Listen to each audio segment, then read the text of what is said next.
Over the next few weeks I'm going to use these different acrylics and these two stencils, and we'll see exactly what happens when we mix them all together in various different ways. So if you're interested, why not carry on watching and all will be revealed.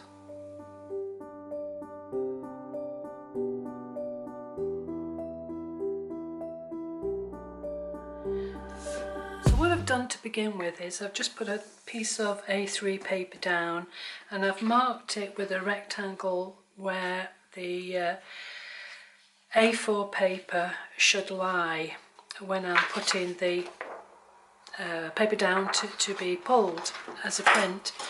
I've got this small rectangular Gelli plate and it is in inches, try again, 7 by 5, and for our friends who like centimetres it's 18 by about 12.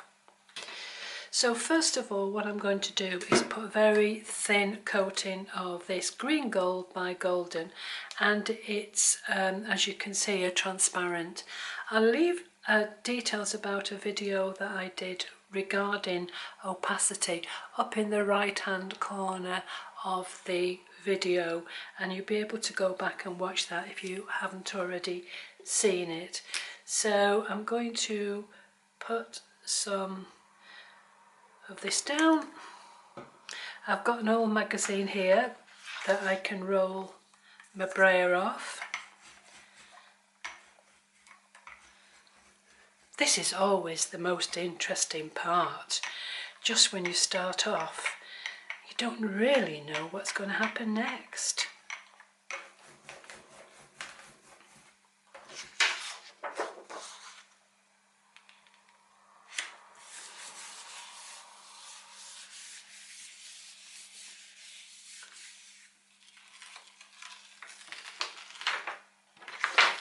There we have the first.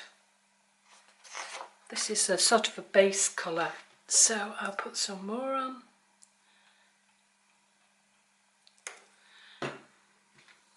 And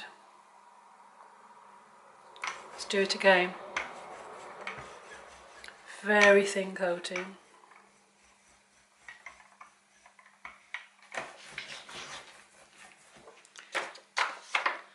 Isn't that just a very vibrant green? Wow.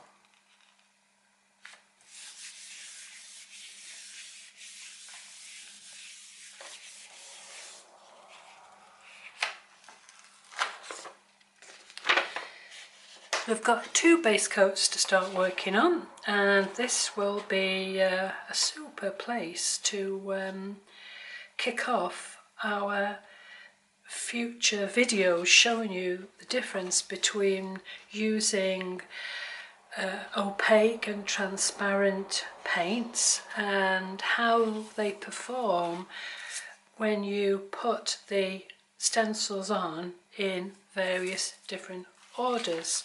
So let's see what happens next. Oh, I'm so excited. Righty ho, let's put some QUINACRIDONE magenta. See if I can get this to behave. Obviously not.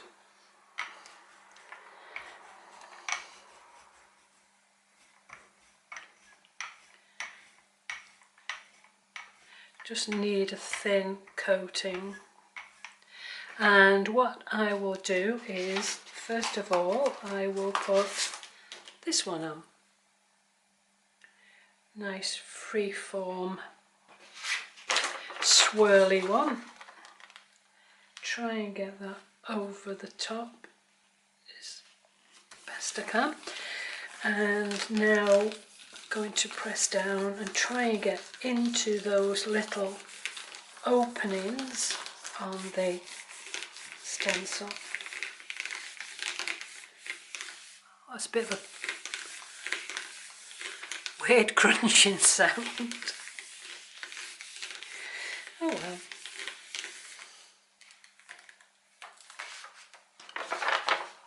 Well, that's very vibrant. Let's take that off. And I'm going to let that dry. So hopefully this is dry now. And I'll use the same golden green gold. I really need to clean this out, don't I?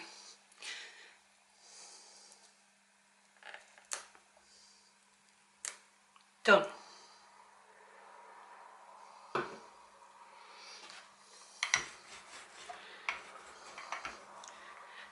Very thin coating. So we've got transparent on top of transparent, and I'm going to use just a blank sheet of copy paper. This is laser copier paper. I tend to like this paper.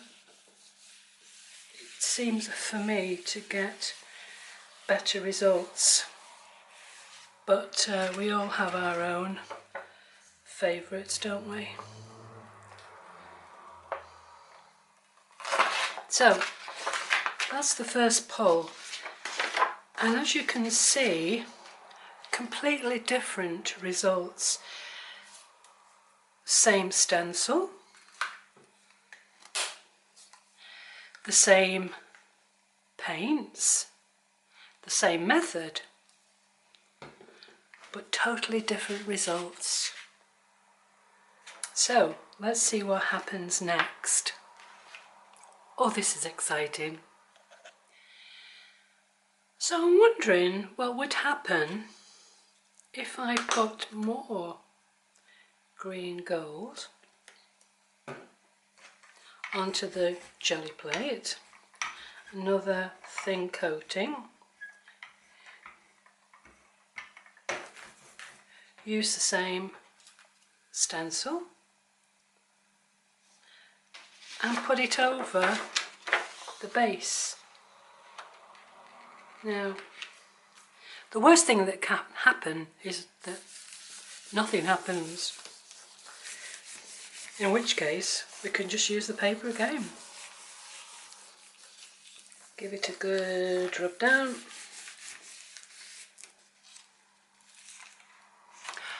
Oh, interesting.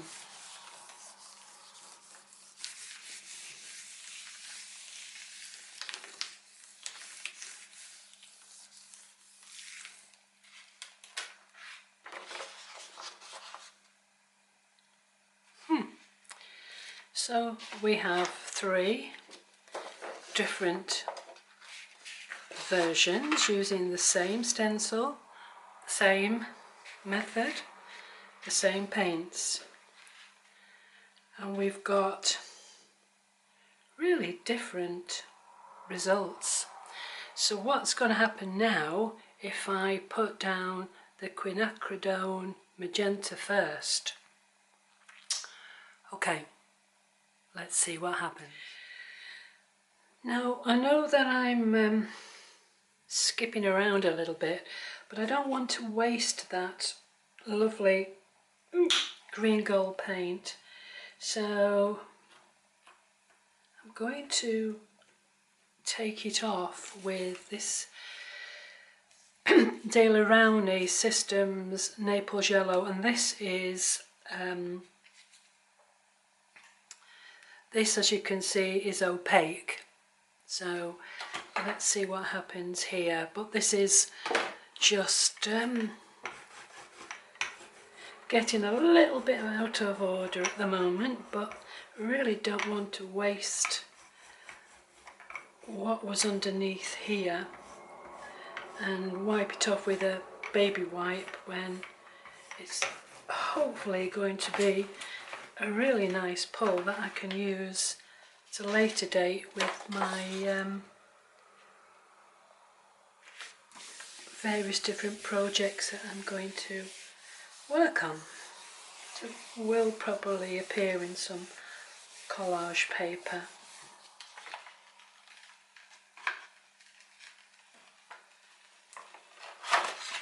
There we are.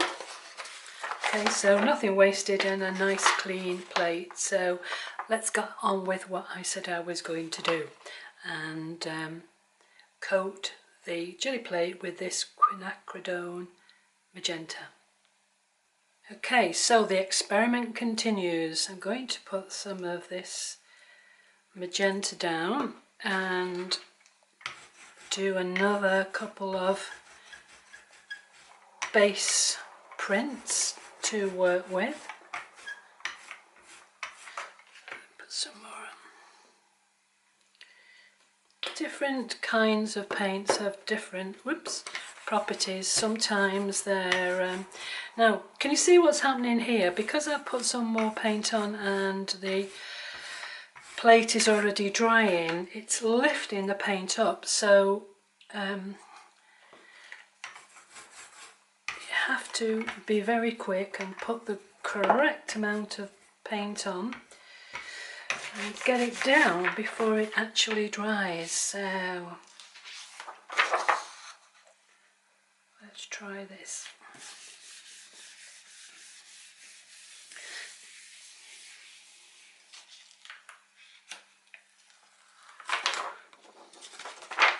Another very vibrant colour. Lovely.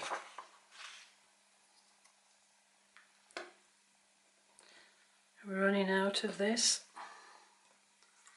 I think it should be okay for these next few sessions.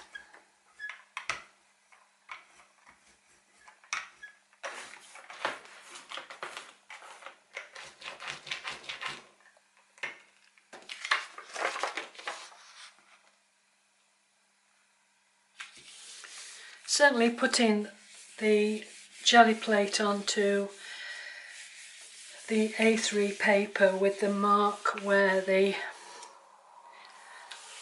A4 paper should be lying is quite a good help at the moment. It's a bit of a struggle. Okay, so we've got two really vibrant colours there. So I'll just clear this little bit off and we'll try and see what happens when I use the green gold. I've got no idea, but it'll be fun finding out. Now then, I'm not very hopeful that this will work, but it doesn't stop me from trying.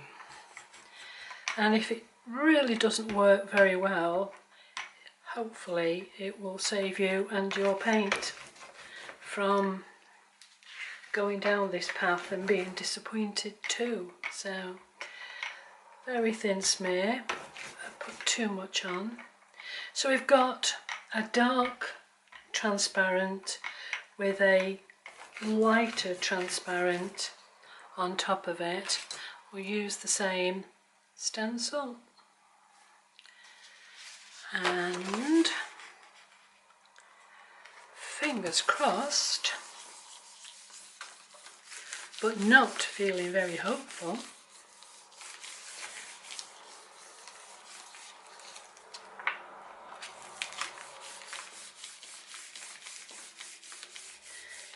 A bit skew-whiff this time.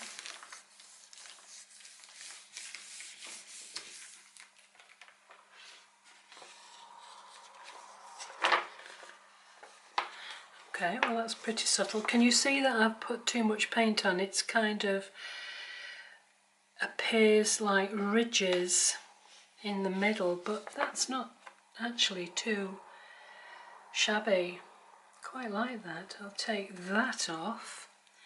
And while this is still dry, I'll take the opportunity of pulling this one as well. So that's down to me putting too much of the green gold paint on. So lesson learned for the time being.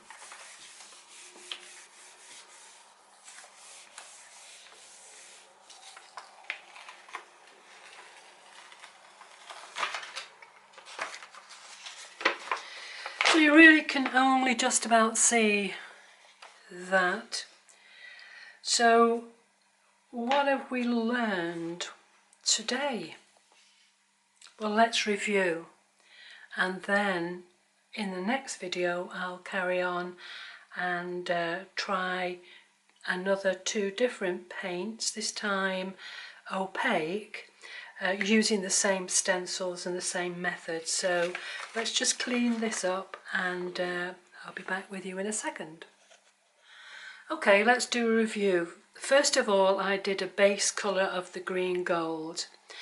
Then what I did, I got the Gelli Plate again and put another coating of the QUINACRIDONE Magenta on top of the Gelli Plate. Put the stencil on top, and then it was really used as a kind of a mask. Went over it with the paper where I had used this as the green base and got this textured paper. The next one I did was just the ghost print. So when I took the stencil off, I laid this on top like that, and I got the ghost print. Then what I did was I wondered what would happen if I just put another coating of the green gold on top of the green gold and got this quite a subtle pattern. And because I didn't want to waste that one, I just applied on top an opaque Naples yellow and got this pull here.